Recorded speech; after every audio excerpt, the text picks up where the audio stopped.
Howdy goons, the RGSPs finally arrived. It's kinda funny, I ordered both the RGSP and the Pocket Advance the same day, and despite the Pocket Advance shipping days later than the SP, they almost arrived the same day. Anyway, hi, I'm Nimzy. I talk about old games and how to play them. These are the RGSP, and I paid for these out of my own pocket, so no sponsorships, no early access, no free review copies. It is hashtag not sponsored. I bought these myself, and so you get unfiltered opinions on them. There is an affiliate link in the descriptions and comments, so if you decide to get one, you can support me through that link, but you should get it wherever it's cheapest or fastest. They should be on Amazon soon. There isn't actually a ton to go over with these. If you didn't know, the RGSP is part of a family of handhelds from Anbernic that all run the H700 chipset. Aside from some variances, like this model having 1GB of RAM and others having 2GB, there isn't a difference in hardware and performance. They won't run hot and they all play up to PS1, no problem, while being more of a coin flip with PSP, N64, and Dreamcast. It's less than a coin flip.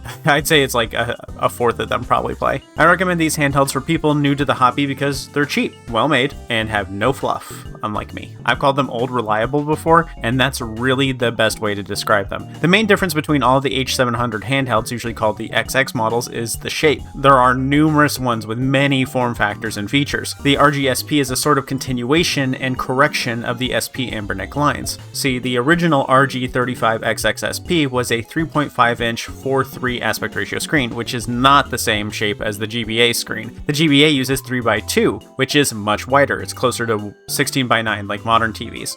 This meant that GBA gameplay would have black borders or an overlay when played on the 4:3 handheld. So we did what good customers do when slightly inconvenienced, and we cried about it and complained. And Anbernic listened, sort of. A finger curled on the monkey's paw. We got what we wanted, but oh, not in a way that we wanted. We got the 3x2 aspect ratio 3.4-inch screen, but, and there's always a but, right? They added analog sticks, which kinda gave it a weird shape. There's also the issue of the massive forehead on the handheld, and that the screen was actually not a true 3:2 screen, but instead a 4:3 screen that had its borders cropped by the shell. We cried about this too because the analog stick should have been on the 4:3 handheld since it would be better for home consoles like PS1, but they once again fixed it, and it's this one, the RGSP. Note that I don't have any of the original Anbernic SPs because I prefer horizontal form factors like in their RG34XX model. I do have the RG Rotate, which is similar, and of course the original GBA SP in Trek colors because I gotta flex.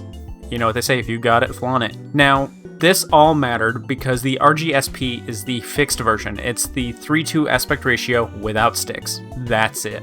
Other than that, it's the exact same as all the other H700 handhelds out there. It's just a different shape. There is seriously, legitimately, very little to talk about here. This is Anbernic releasing yet another H700 form factor because rent is due. But I guess I can pad the video out a bit with some technical stuff and a little bit of story. I have two of them because I got them for my partners, one for Blythe and one for Connie. You're probably surprised to hear that I have more than one wife, let alone having one wife at all, but I wouldn't be a very good overlord if I only had one wife, right? Gotta secure the bloodline. Anyway, my game aside, let's talk about their games. I got the blue one for Connie and the black one for Blythe. Connie grew up with the SP and Blythe doesn't like all the fluff of her RP3+. I really don't know why she doesn't play her RP3+. I asked her and she's just like, I guess maybe nostalgia demands that it looks like another system for our brains to click with it. It's whatever. GIFs are the best use for these Linux-based handhelds. Both can use a file browser and add their own games or ask me to add them, so it's not like I have to teach them how to use it or anything. They got it. The RGSP is great because it sleeps easy by shutting the lid. The controls are larger than the original SP despite the overall size being just a slight bit thinner. Blythe has already played a bunch of Kirby, and we just got these the same day I'm making this video. Same day I'm posting it, probably, because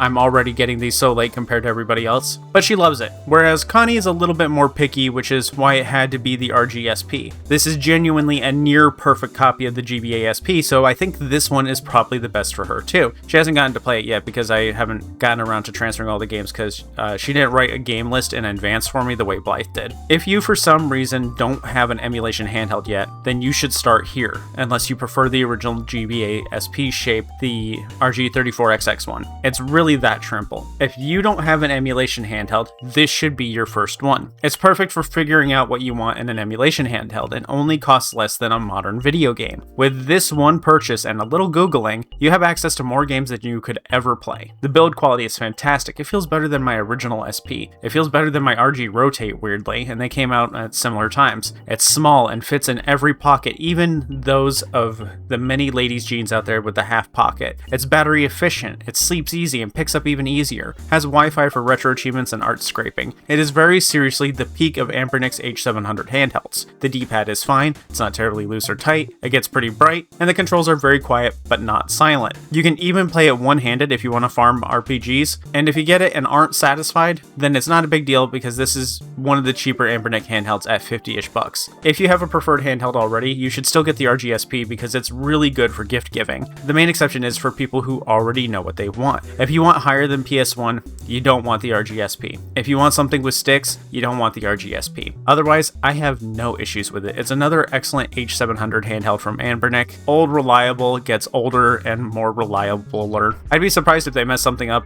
at this point because they kind of just got this down now. If you have another SP from Anbernic, you don't need this. You shouldn't even want this. It's not different enough to warrant buying. If you for some reason collect these, like I've accidentally become a collector of these now, I would wait until they do transparent shells. Get a really cool transparent shell one. But I would also say that if you're thinking about getting a hinge-based handheld, Anbernics are the way to go because it seems like Anbernic's the only one who can make a hinge handheld that doesn't explode when you use it. I recommend this for people who grew up with the SP, people who prioritize convenience and portability, and people new to emulation handhelds. I don't recommend this for anyone who wants to play anything that uses sticks, consoles higher than PS1, power users, or anyone who has an emulation handheld already. For alternatives, I'd suggest the RG Rotate for something like the SP, but with more power for shaders, and better battery life, sleep, but remember to get a dongle because there is no headphone jack for the RG Rotate. If you want something more powerful like PS2, just get a Retroid Pocket 5 or 6. If you want a 3DS, get the Ain Thor. It's really that simple for those ones too. Those ones have been figured out. The RG Vita is also good if you put Gamma OS next on it, but that's a little bit more techy, and it's a little bit more of a gamble because you don't know for sure if your favorite things are going to run well. I can tell you if you get a Retroid Pocket 6, your PS2 games are going to run great. That's the video though. Like I said, it's very shrimple. Get the RGSP if you want a cheaper, bigger screen and simpler. Get the RG Rotate if you want more power. I personally prefer my RG Rotate, but the quality of the RGSP definitely makes me wish I picked up a third one. If you think you'll use it with MuOS or Nully, you should probably wait a bit until those have an RGSP version. Thanks for watching, and thanks to the members on YouTube, with goons like Pupper Raw, Fabernaut, Linky, Willy, and Dragon Fanatic. Taking over the world should only be a matter of time. Bye.